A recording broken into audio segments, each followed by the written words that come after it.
fz is continuous on contour C of length L and fz mod less than equal to m for every point z on C then. So ये एक theorem है जिसको हम M L inequality बोलते हैं। So, उसका statement है, so यहाँ पर ऑप्शन ए करेक्ट रहेगा। डायरेक्ट थ्योरम बेस्ड क्वेश्चन है। If C is any rectifiable arc joining z equal to a and z equal to b then. सो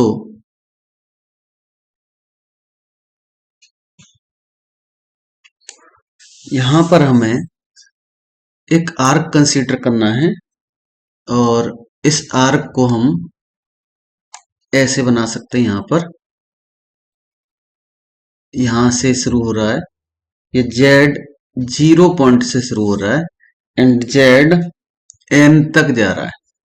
इसकी स्टार्टिंग में ए लिखेंगे और इसको हम जेड एन को बी लिखेंगे, मतलब जेड 0 ए और जेड एन बी। एंड यहां पर हम इसके पार्टीशंस देखें तो यहां पर पॉइंट P1 लिखें, P2 एंड इसी तरह से चलेंगे तो यहां पर कहीं न कहीं पर एक पॉइंट PM कंसीडर होगा। एंड सिमिलरली यहां पर हम Z1 Z2 एंड यहां पर चलते चलते यहां पे कहीं पे हम ZM पॉइंट लेंगे एंड इससे पहले ZM-1 पॉइंट लेंगे।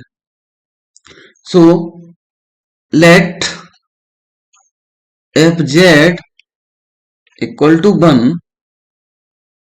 and z equal to a and z equal to b are two points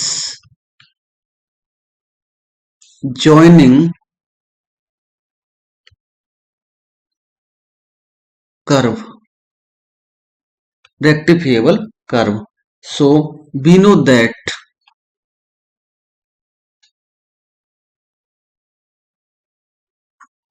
by definition of line integral,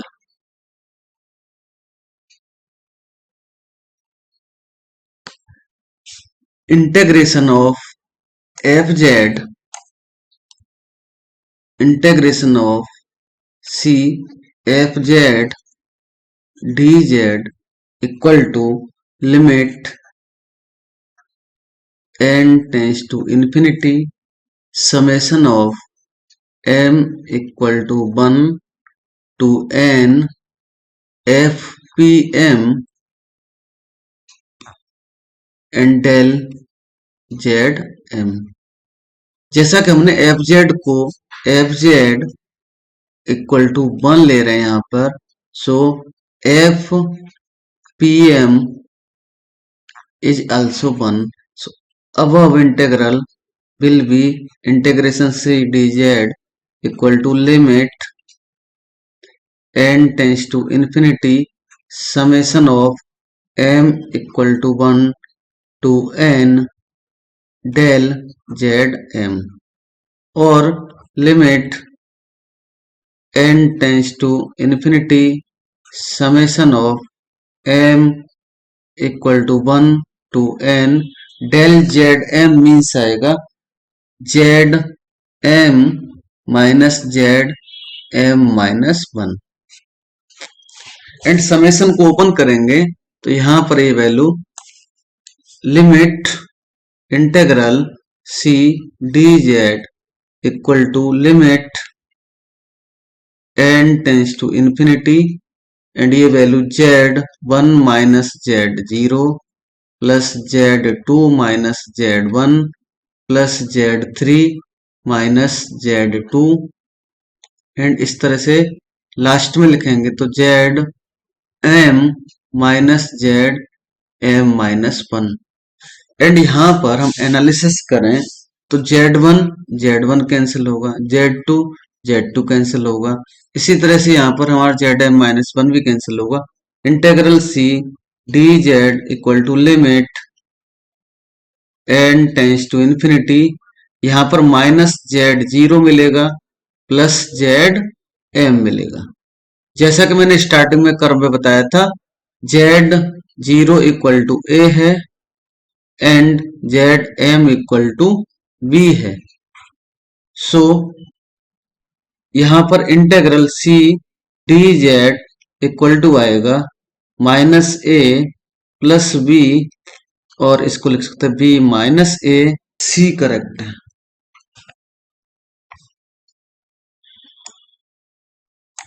so option c is correct, option A b d are incorrect. If a function fz is regular within and on a closed curve C, and if xi be the point within C, then ये formula है, theorem है, Cauchy integral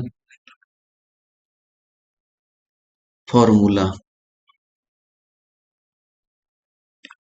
सो इसका option d correct आता है। Statement है direct, f z equal to 1/z⁴ plus 2z² plus 1 has single pole, 1 double pole, 2 double pole, and यहाँ पर देखिए क्या करते हैं हम, we have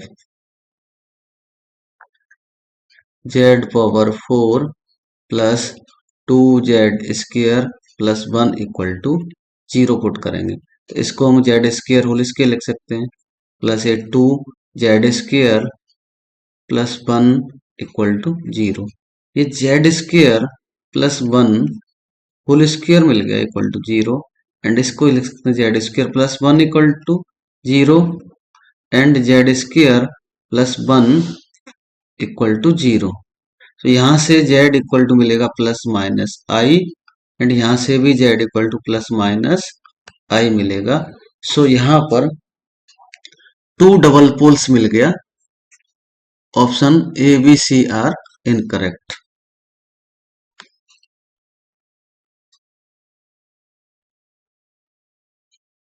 A zero of analytic function fz is a value of z for which, so fz equal to 0 होता है। ये जीरोज का डेफिनेशन के बने यहाँ पे, ऑप्शन बी करेक्ट होता है। A C and D are incorrect in this question. The residue of 1/z² plus a² whole square at z equal to ai. So here fz equal to 1/z² plus a² whole square.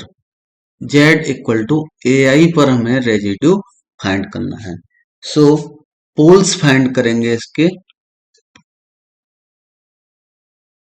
z² plus a² whole square equal to 0। इसको factor करने हैं हमें। सो हम यहां पर z²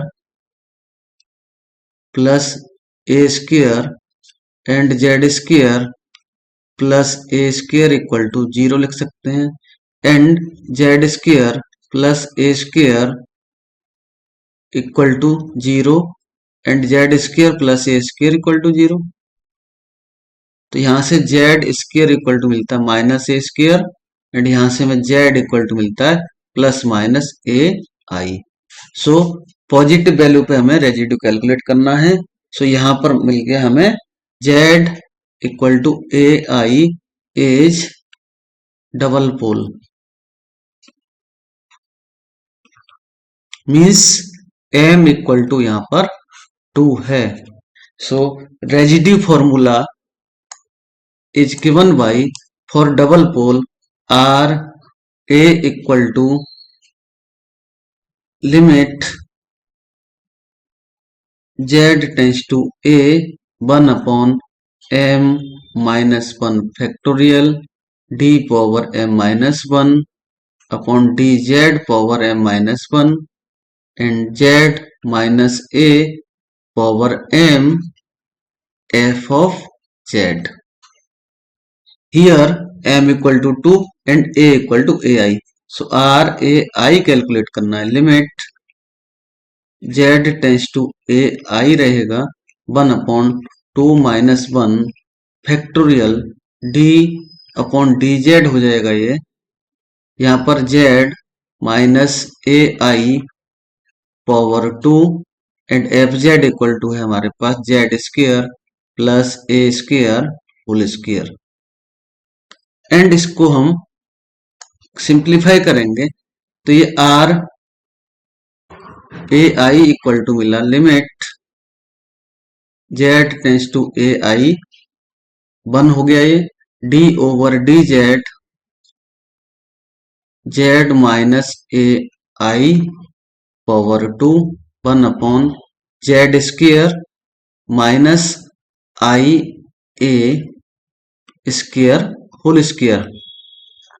so r a i equal to limit z tends to a i d over d z z minus a i power 2/1 z minus a i and z plus a i power 2।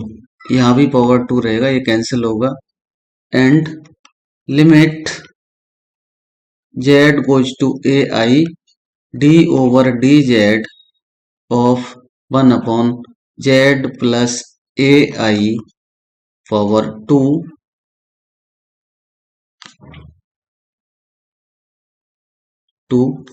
And इसको differentiate करेंगे तो limit z goes to a i ये आएगा -2 and z plus a i power -3। So r a i के equal चल रहा है ये, तो यहां पर -2 रहेगा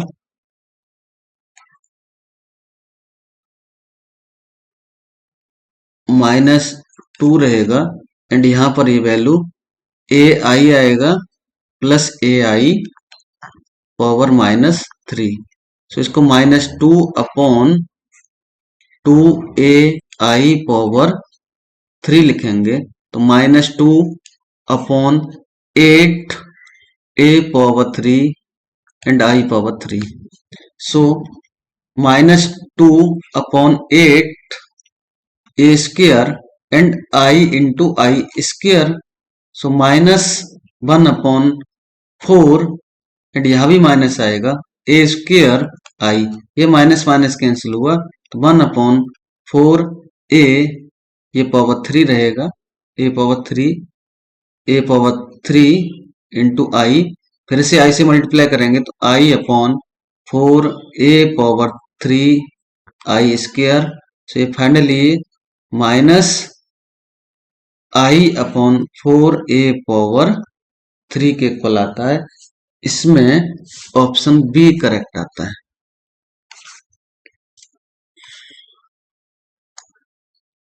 सो इसमें -i/4a power 3 ac the points z1 equal to infinity, z2 equal to I, z3 0 into w1 0, w2 I, w3 infinity।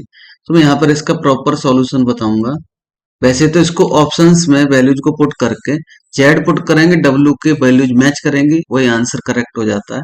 But we know that हम यहाँ पर इसको बाई प्रोसेस करेंगे। We know that cross ratio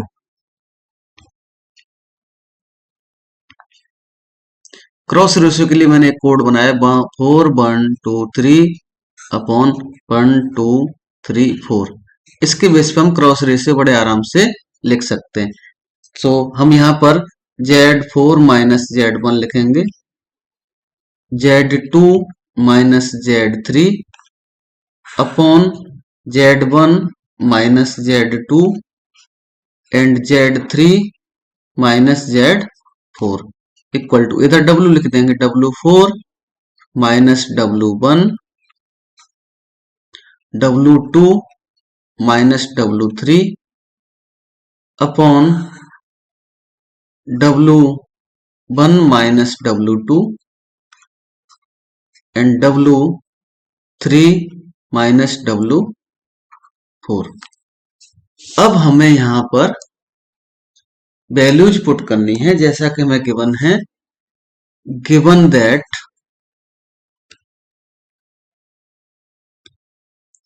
Z1 equal to infinity, Z2 equal to I, Z3 equal to 0 and Z4, suppose हमने इसको Z consider किया। W1 equal to given है 0, W2 equal to given है हमें I, W3 equal to infinity and W4 equal to हमने W consider कर लिया।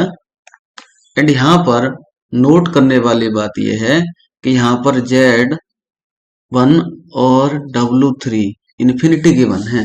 सो हम अगर इनको वैल्यूज को डायरेक्ट पुट करेंगे तो हमारा क्वेश्चन इन्फिनिटी हो जाएगा। इन्फिनिटी की कंडीशन ये है, एडिशन सब्ट्रैक्शन करने पर वो इन्फिनिटी बन जाता है। सो हम इनको एज इट इज रखेंगे।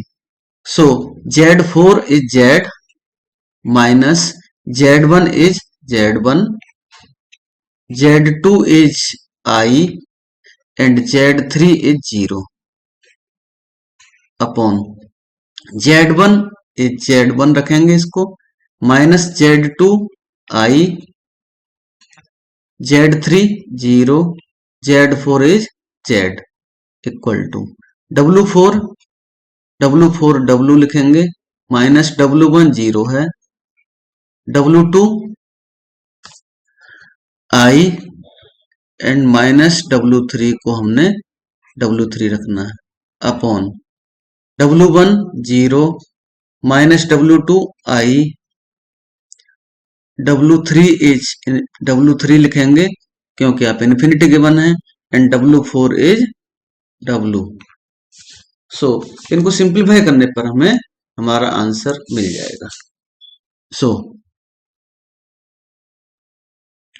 यहां पर हमें Z1 कॉमन करेंगे तो Z अपॉन Z1 माइनस 1, इसको लिखेंगे I अपॉन, यहां से Z1 कॉमन करेंगे तो 1 minus I upon Z1 into minus Z equal to W, यहां से W3 कॉमन करेंगे तो ये I अपॉन W3 minus 1 upon minus I, W3 again common, 1 minus W upon W3, क्योंकि हमें यहाँ पे Z1 कैंसिल हो रहा है, यहाँ पे W3 कैंसिल हो रहा है।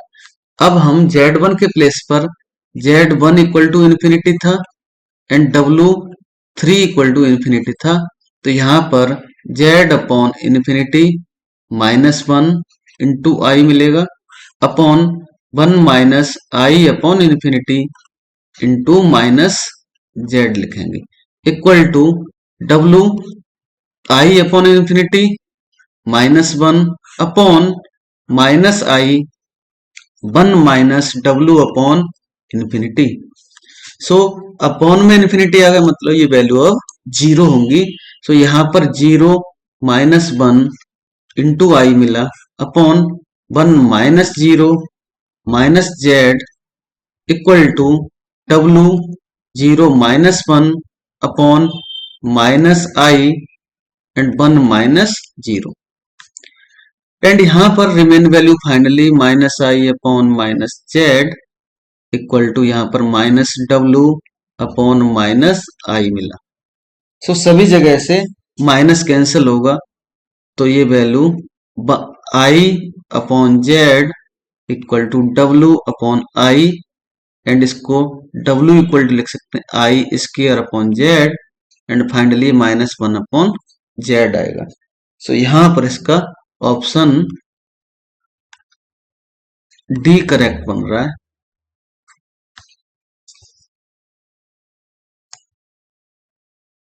So option D is correct, option A, B, C are incorrect.